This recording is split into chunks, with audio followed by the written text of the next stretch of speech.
Сәби кейпінде әке атанған үн. Бірінші бөлім. Дала самалы есіктен ентелей кіргенде, Зейін де оның суық лебін ала үй ішіне қойып кетті. Аяқ киімінде шешпестен, төрге қарай өтіп, жаңа құрақ көрпенің үстіне күрс етіп жата қалды. Бұл көрпе құдаларға деп төсеп қойылғанын білсе де, оған мән беретін Зейін бе? Қайта жұмсақ, жылы көрпеге жантай кеткеніне мәз. Іле-шала соңынан асыға жеткен шешесі, Жаңғыз апа ұлының бұл қылығына шыдай алмай, зілді дауыспен: «Зейін-ау, аяқ киіміңді шешіп кірсеңші. Үйге сыйлы қонақтар келеді. Ұят болады. Көрпені былғап біттің ғой. Бұлай тұр, ана бөлмеге барып жат», деп баласын сөзбен сілкілеп алды. Анасының суық үніне пысқырмаған Зейін шалқасынан түсіп, бейқам күйі ыңылдап әндете бастады.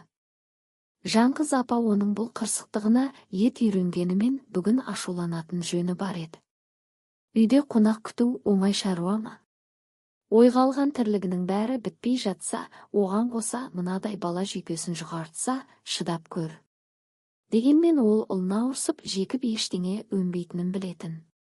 Керісінше айқайлаған сайын Зейін әдейі кері істер еді. Сондықтан өзін сабырға шақырып, жұмсақ үнмен сөйлегенді жөн көрді. «Балам, боташым, тұршы орныңнан.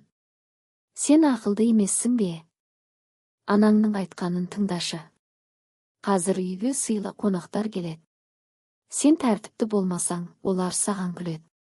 Зейін аяқ киімін шешпейді екен, анасының айтқанын да тыңдамайды деп ауыл балаларын айтады. «Менің ақылдым ғой, апасының алтын баласы айтқанды тыңдайды, иә», деп мейірлене маңдайынан сипады.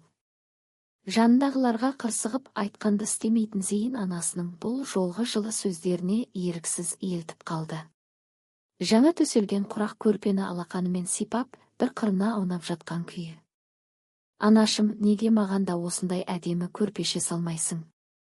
Үнемі жамау-жамау көрпешені төсеп бересің. Мен де мынадай жұмсақ, жаңа көрпенің үстінде жатқым келеді», деп еркеледі. Жаңғыз апа күлімдеп баласын бауырына басты. «Дана балам, дара балам. Сенің айтқаның заң ғой. Қонақтар кетсін, осы көрпешені саған беремін. Өзіңнің төсегің болады. Ал қазір орныңнан тұршы, алтын балам», деп жұмсақ қана итермелеп орнынан тұрғызды. Қыңырлығынан қайтып, анасының сөзіне жібіген Зейін орнынан баяу көтерілді. Жаңғыз апа да бір жеңілдеп көңілі орнына түсті. Әйтпесе, ол дастархан үстіне де шығатын түрі бар еді. Ана жүрегі баласын қалай да жылы сөзбен тәрбиелегісі келеді. Баласына ұрысқаннан гөрі мейірімін төгуді жөн санайды. Өйткені балаға ананың айқайы емес, мейірімі қымбат. «Балам, қонақтар кеткенше шатырдағы өз орныңа барып отыршы. Сол жерден бәрін көріп отырасың. Үндемей қарап отыр, жарай ма?» деп алдаусыратқанмен анасының жүрегі ауырды. Баласын қонақтардың көзінше бірдеңені бүлдіріп қоймасын деп қорқақтаған түрі ғой. Далада ызғар лебі сезілсе де, күннің шуағы төгіліп тұр. Ауыл көшесі ерекше бір қарбаласқа толы. Бүгін бұл үйде үлкен жиын. Құдалар келе жатыр. Үлкендердің қабағы ашық, әйелдер жағы абыр-сабыр. Балалар мәз-мейрам. Тек бір адам ғана бұл думаннан шет қалған. Үйдің шатырында жападан жалғыз отырған Зейін жерге телміре қарады. Үйдің ішінде әзірленген мол дастархан, бауырсаққа таласып, бірін-бірі қуалап жүрген балалар, қыз-жігіттердің қағытпа әзілі, қазан басында ет турап тұрған әйелдердің әңгімесі, бәрі оған беймәлім. Ол анасын көзімен іздеді. Анасы бір сәтке де мойын бұрып қараған жоқ. Жаңғыз үшін дәл қазір бұл елдің алдында ұятқа қалмау маңыздырақ еді. Ұлын ешкімнің көзі түсе бермейтін шатыр үстіне жібергені де сондықтан. Зейіннің жанары суланды. Қашанда осылай. Қашанда ол артық. Ешкімге керегі жоқ. Бала болып ойынға да араласа алмайды, жігіт болып қыздарға да қырындамайды. Өзін бейне бір қаңғыбас иттей сезінеді. Үйінің іші у-шу, думанға толы, ал ол жалғыз. Bir сәтте аула ішінде бір шу шықты. Ойбай, ет төгілді, деген ашы даусы естілді. Зейін жалт қарады. Дәл алдында үлкен табақ көтеріп бара жатқан жеңгесі шалынып кетіп, ішіндегі құдаларға деп арнайы әзірленген піскен етті жерге шашып алды. Жеңгесінің абыржып бетін басып қалған түрін көрген Зейін кенеттен қарқылдап күліп жіберді. Шатырдан қарғып түсті де, жерде шашылған етті шетінен теріп алып, аузына салып жіберді. Әй, мынауың не? Тасташы, деп бір туыс жеңгей қолын қағып қалды. Ойбай, мынаны қараңдар, деп самбырлаған әйелдер жан-жақтан шулай жөнелді. Бірақ Зейін тыңдап тұрған жоқ. Ол өз әлемінде. Ол үшін еттің жерге шашылуы әлде бір қуанышты оқиға. Анасы есіктің алдынан жүгіріп келді де, мұны шапалақпен тартып жіберді. Сен тағы да ұятқа қалдырдың, деді. Зейін анасының жүзіне қарады. Анасы мұны тағы да ұрып жіберердей ентігіп тұр. Күлкісі тыйылды. Бетіне тиген шапалақтың ізі қызарып тұрса да, оның жаны ауырмады. Тек жүрегі бір түрлі шымырлап кетті. Ол қазір ғана анасының оған басқа көзқараспен қарағанын ұқты. Өзіне мейірмен емес, бөтен біреуге қарағандай. Мен бұл үйге бөтенмін. Бұл үйге керексізбін деп ойлады. Ол бір сәтке үнсіз тұрып қалды. Қолындағы ет жерге сырғып түсті. Орныңа барып отыр дедім ғой саған деген анасы болса теріс айналып кетіп барады. Сол сәтте Зейін өзін шынымен жалғыз сезінді. Оған жерге шашылған етте бұйырмапты. Анасының ұрысқанына бұртиған күйі үйреншікті орнына бет алды. Үйді айнала өтіп қайтадан шатырға шығып алды. Сол жерде отыр. Екі көзі үй ішіне кіріп шығып, сабылып жүрген қонақтарда. Бұл да олармен бірге етене араласқысы келеді. Бірақ анасы көзге көрінбеуін бұйырды емес пе? Бір кезде үйден шыққан әдеміше келген бейтаныс қызға көзі түсті. Сол-ақ екен, ол орнынан ыршып тұрып, бет аузын сүрткіштеп, үсті басындағы шаңын қақты. Шатыр үстінен өрмелеп жерге түсті. Көзін қыздан алар емес. Біздің ауылда мұндай қыз жоқ еді. Қайдан келіп қалған? Деген қызығушылықпен жігітке тән көрсе қызарлық қылаң етті. Бұл кім болды екен? Деген оймен ол аула сыртында шылым шегіп тұрған жасы өзімен шамалас көрші жігіттердің қасына барды. Өз жасына сай сұрақ қойды бұл кезде. Жігіттер, әңгімелеріңді бөлгеніме айып етпеңдер. Біздің ауылда мұндай қыз жоқ еді. Қайдан тап болған? Деді бейтаныс қызды нұсқап. Бір ауылда тұрып күнде көріп жүргендіктен, олар да Зейіннің мінезіне бес саусақтай қанық. Оның құбылмалы болмысын жақсы біледі. Сондықтан да қазір сұрағына күле қойған жоқ. Сенің құдашаң ғой, деді, сұрағына онша мән бермей.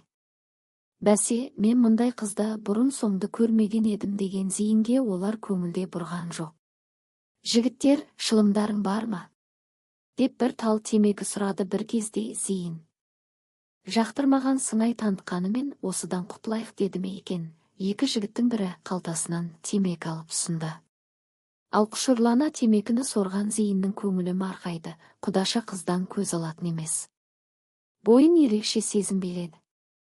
Осы қазір барып, онымен танысып алғысы бар. Пиалға беріліп тұрған кезінде жаңа ғана ет таласып қала жаздаған оң жақтағы көршінің бірінші сыныпта оқитын баласы келіп, бұнымен қуаласпақ ойнағысы келіп, қолынан тартты. Зейін, жүр, сен қуалайсың, мен қашамын. Маған жетіп алсаң, сені мен қуалаймын деп тұрған оның қолын қағып жіберіп, миды ашытпай баршы ары. Сенімен қуаласпақ ойнайтын мені жас балайып бедің, деп жекіп берді. Кішкентай балада оның құбылмалы мінезіне үйренген. Дәл қазір оны қанша қыспақ қалғанымен Зейіннің қуаласпақ ойнамасы анық. Сондықтан құр босқа әуреленбей, басқа балалармен ойнағанды жөн көріп, ары қарай жүгіріп кетті. Жүгіріп бара жатқан кішкентай баланың сыртынан қарап тұрып, Зейін мырс етіп күлді. Менімен ойнағысы келеді ғой, мұрынбоқ, деді, жай ғана күбірлеп. Зейіннің жүрегі алабұртып, көңілі алып ұшып тұр. Құдаша қызбен танысқысы келеді, бірақ өзінің жай күйіне бір қараған сәтте-ақ ұялып кетті. Үстінде үйдің шаруаға тозған қысқа шалбары мен ескі футболкасы. Өз-өзінен қысылып, қолындағы темекісін арыққа тастай салды да, беті қолын асығыс жуып жіберді. Суық су жүзін аймалап өткендей сергітіп, бір сәтке өзіне деген сенімін қайтарғандай болды. Ол үйге оқтай ізіп берді. Кіре берістегі қонақтар улап-шулап жатқан, бірақ ол ешкімге байқатпай бөлмесіне сүңгіп кетті. Анасы тіктіріп берген, қыры сынбаған қара шалбар мен апақ жейдесін киіп, жаңа туған айдай жарқырап шыға келді. Айнаға қарап шашын түзеді. Өзіне өзі сүйсінгендей күлімсіреп қойды.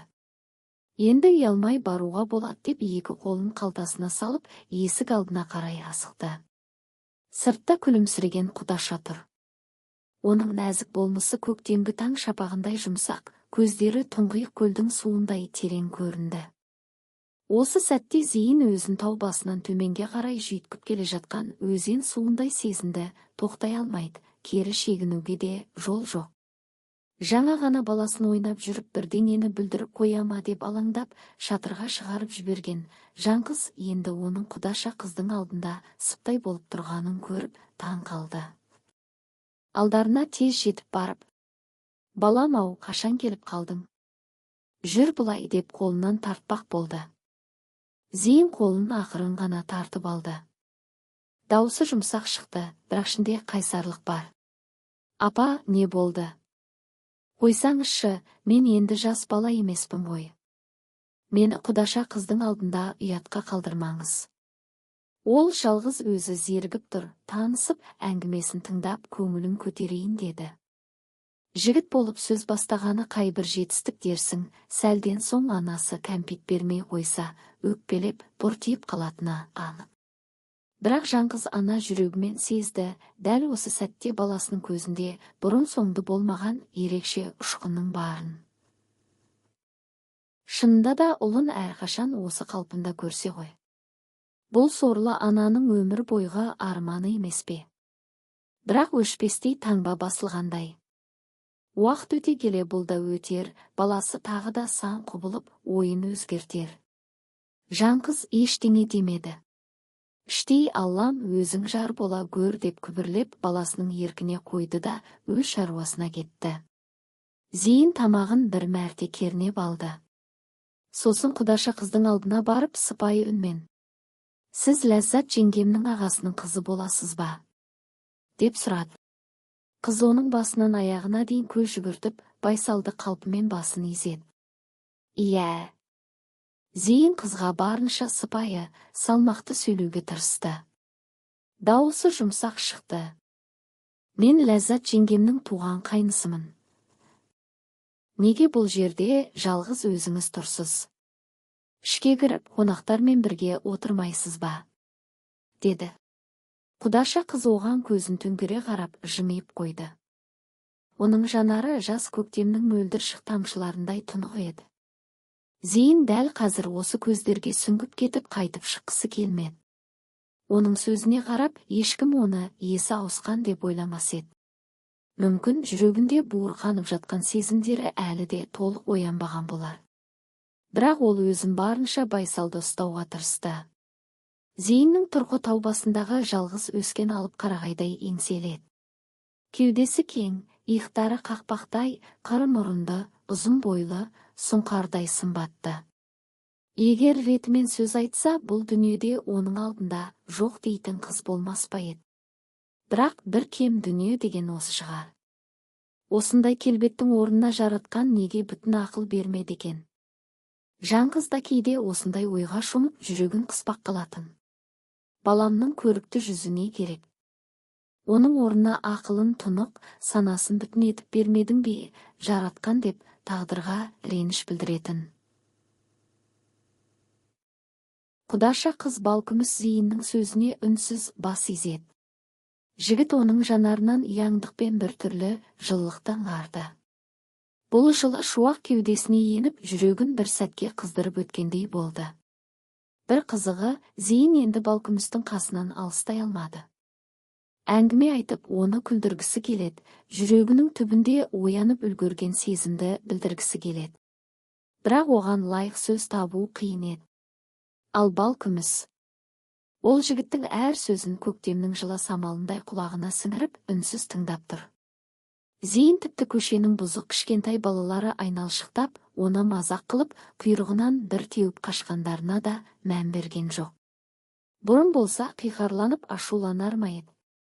Оларды тырқырата қуатын ба еді? Бірақ дәл қазір оның ойында, жүрегінде құдаша қыз түгел жаулап алған болатын.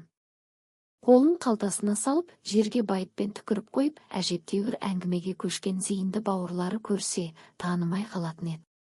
Олардың да арманы осы Зейінді дәл осылай жігіттік жолға түсіп, нағыз азамат ретінде көру.